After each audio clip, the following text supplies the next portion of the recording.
இன்றைக்கு கோழி சதையை வச்சு சுவையான ஒரு பாஸ்தா செய்து காட்டப்போம். இதுக்கு முதல்ல இந்த பாஸ்தா போட்டு அவிச்சு வடித்து வைப்போம்.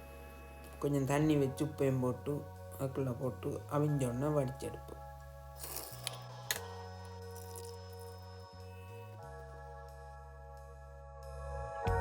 கோழி சதையை கொஞ்சம் சின்ன சின்ன வெட்டி எடுப்போம்.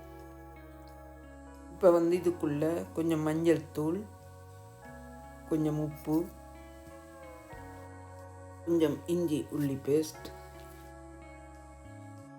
மிளகாத்தூள், கொஞ்சம் சோயா சாஸ் இவ்வளத்தையும் போட்டு எல்லாத்தையும் பிரட்டி முதல்ல வைப்போம்.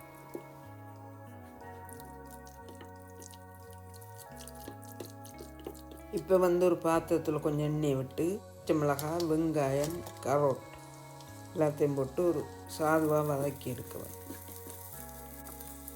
இப்போ சாதுவாக வதங்கிட்டு இனி அந்த எல்லாம் போட்டு பிரட்டி வச்ச கோழிச்சதையும் இதோட போட்டு பொரிச்செடுப்போம்.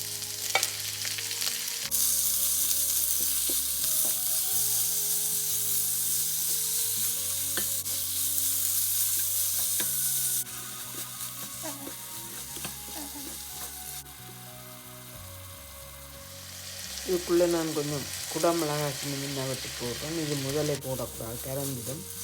அதெல்லாம் கொஞ்சம் கடைசியாக போடும். இதுக்குள்ளேயும் கொஞ்சம் சோயா சாஸ் போடுவோம்.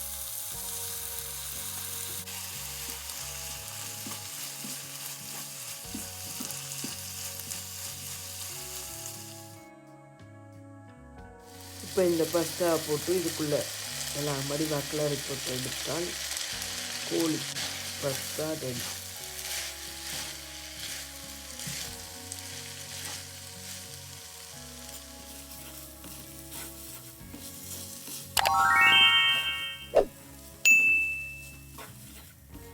நல்ல சுவையான பாஸ்தா ரெடி.